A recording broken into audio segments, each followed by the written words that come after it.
Microsoft Excel 2003 Customizing Data Retrieval Tools.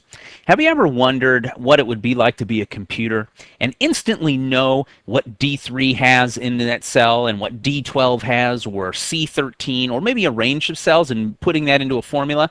Well, guess what? We're not computers. And if we're using a large amounts of data, maybe there's a way we can customize it by naming things or having Excel look up the data and inputting it into our formulas. That's what this video is going to show us how to do. Some of the more important things that you can do is customizing how your data retrieval is used for either formulas or for anything else that you're looking for. Two things that are exam worthy and also just really cool and making your life a lot easier are named ranges and HLookup and VLooup, which stand for horizontal lookup and vertical lookup. As promised, in this video, we're going to take a look at some of the customized tools you can use to make your life just a little bit easier in Excel. The first one we want to show to you is the named ranges command. And what we're talking about here is, instead of just referencing to a group of cells by the cell number, like this right here would be C6 and this is D7, well, I can actually give it a name, where this would be February 2003 sales, and use that as an easy way to remember something. Because remember, giving ranges, easy to remember names, will make your formulas a much simpler process. Instead of manually selecting a range of cells each time you want to manipulate it, you can just go in and say, well, I know I need February 2003 sales, and you put that into the formula. Make sense? Well, maybe not yet because we haven't shown it to you, but watch this. For example, let's say I want to use all of January sales, all the totals of that in one of a formula. And that can be all the years from 2001 through 2006. And I want to use that for part of the formula. I merely select the range of cells for the first time, grab it here, then come up here to the Insert menu, click Insert, Name, and then I want to define. When I click define, it says, okay, what do you want to put the names in the workbook? Now check this out. It went ahead and said, I'm noticing you're right underneath that January. I bet you want to use January for your name. Well, not necessarily.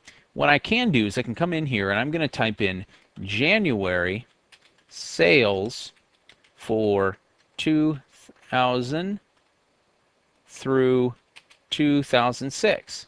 Now I'm going to show you something. Just because you're using a name doesn't mean that you just have any, the rights to type in anything you want. Watch what happens when I click OK. It's going to say that name is not valid. One of the rules you need to understand is, first off, a range name must start with a letter or an underscore, either one. They can't contain any spaces, so you have to use the underscore in place of that. So if I come over here now and use an underscore, anytime there are places where there's spaces, this is going to work now. Let me go ahead and do this all the way across. And I'm just going to come on through here and do this. So that way it says for 2000 and 2006. Range names cannot look like cell numbers. That's the other thing you can't use. If you say B5, it will think you're referencing B5 and not something that you're using here. One other rule, always remember, the letters R and C, you can only use one letter to name ranges except for the letters R and C, because it starts thinking you're using row or column. So now when I say OK, it's going to say, all right, you just named this, and look up in our name box here. That's January sales. So now if I select this group of things here from 2000 through 2006, it gives me the name January sales. Now, how does that work in my formula? Well, watch this. Let's say just down here, I want to say January totals.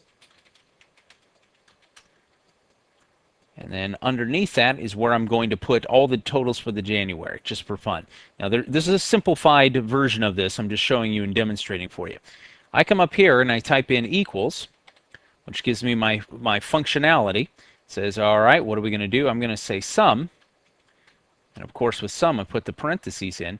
Now watch this. Insert, name, and you want to paste something in. Well, which name do you want to paste in? Well, if I didn't remember January sales for 2000 to 2006, I can do it this way. OK. Close the parens. and hit enter, and look what it does. It automatically adds up all of the totals for my sales, but I used a different name. And if I click on it, look, it says sum, January sales for 2000 through 2006. Now, if I also don't want to have to go up and use the insert menu, remember we have my name box over here. I can do the same thing as well.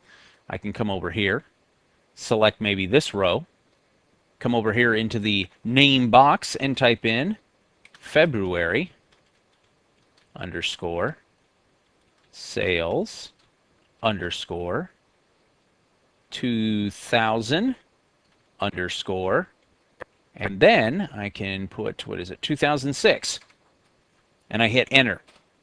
I've now used that as one of my name range. Now look, if I select anything in this range, it still shows up as the name is my cell reference for my name box. It's not until I actually highlight the whole range it shows, yeah, you've named that range. I can also name one cell. For example, this is April 2000, so I come over here to my name box, click in it, and type in, and I say I want this to be April underscore 2000 underscore sales, and hit enter. That is now named. And so if I'm in the middle of doing this big formula and I'm like, oh, I want the April 2000 sales, and I know that I've named ranges and this information, I'm not going to have to go back and find it and click it and select it and add it to my function or formula. Instead, I can merely just come down here and type in a formula saying equals, and then I'll say sum, put it here, and this time I'm going to insert a name. I'm going to paste in the January sales, okay, plus, and then put the colon there, and then I'm going to insert name, paste, April 2000 sales, and then close the parens. And now I'm going to add all of these, and notice my outline shows what I'm putting into my formula. Here is my January sales for 2000 to 2006. Here is my April 2000 sales. I hit enter.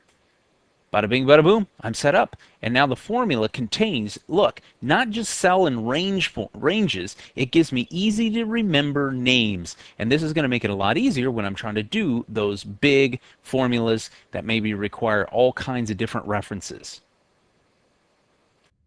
So now that I can see how I can go in and get certain cells or certain range of cells, giving them a name, and then use that into my formula like I see up here, what if I want Excel to go out and find certain data for me or find what I'm looking for? How would I do that?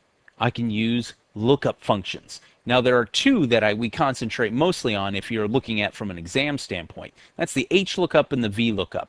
Horizontal lookup, where it goes from row down to row, going horizontally, or the vertical lookup, where it starts off from here, from the column, the leftmost column, and then starts moving over and trying to find based upon the input that you give.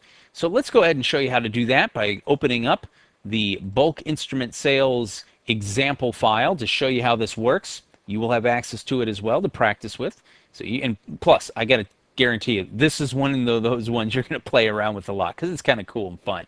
So look at this. I've got all these rows of numbers here, like 199, and if I scroll up, I'll find out that what I did here was for, if I buy one or sell one clarinet, I sell it for $100. A trumpet's 150, violins are 200, guitars are 25, and drums are 75. You got that, right? Well, if I wanted to do maybe a bulk instrument sales spreadsheet for my sales guy and say, by typing in the instrument type, you then put the quantity, and then you need to figure out what the cost per instrument is, and then that will, multiply those two together to get your total cost. Well, how would I do that? Well, normally I would probably type in the instrument type, type in, let's say 76 trombones. I don't have trombones. I should have put that in for an example. Sorry, that's a bad musical reference to the Music Man. But here, let's say I want to sell 76 trumpets instead. So what's the cost that we sell, or the price unit price for 76? Scroll down, right? I scroll and scroll and scroll. I pick 100, and then I'm like, oh yeah, is it 100 trumpets? Okay, $100. Okay, there we go. And so I would put in that cost per instrument, and then it would figure it out. Instead, I'm going to use the HLookup And you're going to see that how much easier this is. It's a lot much easier to have Excel go out and find the data for you. So the first thing I'm going to do is put in the formula for the total cost, which is going to be the quantity multiplied by the cost per instrument to give me my total cost. Now this is simple review. Most of you already know this. I'm just using equal, and I'm going to say C4, which is the quantity, times C5. Simple, easy to understand. I'm just multiplying those two together. I hit enter. Right now, there's nothing there, 0. Now what I want to do is I want to put in a formula here for the cost per instrument to go find out based upon what I type in here. That is what the HLookup is going to do for me. So I go in the cost per instrument, come up to the insert function, and at this point I can go in and select a category, in this case lookup and reference, which is already there. Go to HLookup, which is one of them. The VLOOKUP is all the way at the bottom down here, vertical lookup. And so we're going to choose the HLookup, click OK, and now it gives me my function arguments. Now what we're going to do is we're going to look up the cost per instrument according to the type of the instrument and the number that's inserted. So the first thing I need to do is put in the lookup value. Now this is going to be found in the first row of the table, and it's going to be whatever the value is. It can be a text string, which is good because that's what I have, or a reference to another cell. In this case, I'm going to come up here and say whatever instrument type I type in, clarinet, trumpet, violin, guitar, drum, I'm going to so it's C3. And then now it says, well, where are you going to pull from? Where is the data? It's in the table array. So I click on the table array, and I come over here and I select all of this. Now, the nice thing is I only have to do this once instead of doing it again, scrolling again and again. So A9 through F138. The next thing I need to know is the row index number. So this is going to be from the beginning, and let me go ahead and click on this, and we'll scroll all the way back up. What I'm going to do is, based upon whether I type in clarinet, trumpet, violin, guitar, or drum, it will start looking down and adding it to whatever that quantity is. So in this case, I'm going to say I want the quantity, which is right here in cell C4, and I'm going to say +1. Now why would I do that? Well, because if I didn't, it's going to head and just going to say input the 1, or the 1 value that I have right here. So I want to make sure to account for the fact that the first row of a table is going to have the column headers. So if you put 1 entered into the cell, now it's going to be row 2 in the column that's going to contain the price for the instrument. So I come over here, and now the range lookup. Now the range lookup's interesting. What happens here is, do you want to find the closest match in the top row, going down in order? You would put true in. Or if you want the exact match, you'd put false. In this case, we want the exact match. So we say false. Now, I click OK, and watch what it says. It gives me an error message because right now there's nothing in here to help the formula figure out what it's going on. But that will soon be solved, isn't it? Because we're going to say, you know what? We want to find out if I put in a clarinet, I think I spelled that right, and see, +1 right now is this value. 0 + 1 is 1. That's clarinet, and that gives me a weird value. So instead I'm going to say I need a quantity, and we'll do a weird quantity. We'll do 98. Now watch what happens. I hit enter, and it says my cost per instrument is $70. And my total cost is $68.60. See how that works? All I need to do is go, all right, the cost per instrument is $70. I wonder if that's right. Quantity 98. Let's scroll on down to 98 and see what happened. It is $70. So I'm accurate. Okay, let's test this out, make sure that it's working. I'm going to type in something else. I'm going to say trumpet, quantity, 113, and see what happens. Look at that. It says my cost per instrument is $100 at 113. So let's scroll down and double check. Now, of course, you would never want to do this, but yep, it's $100. See, what I've done is I've merely typed in to find the specific number that will match based upon what I've done here, doing a row lookup. If I'm doing the H lookup, if I go across columns, I'll need to do the vertical lookup, the V lookup, as I move across. This is another tool that we can use to help make our life easier when producing those functions, producing those formulas. In this video, we took a look at how we can customize where we get our data from or how we find our data. Number one, we can give them named ranges instead of just the cells or the particular range and have to always click on that and input that into the formulas. We can name those ranges or the individual cells and then go and use those in our formulas without having to think, okay, was that D6 or D12 or where was it? No, instead we could just say January sales or February sales. We also took a look at horizontal lookup and vertical lookup. We demonstrated for you the horizontal lookup on how we can, use the particular formula and say, hey, look, based upon this row and based upon this criteria, look down and find something that matches. Now, vertical lookup would do the same thing if you were moving across those columns and versus going down in the rows. I hope this has been informative for you, and I'd like to thank you for viewing.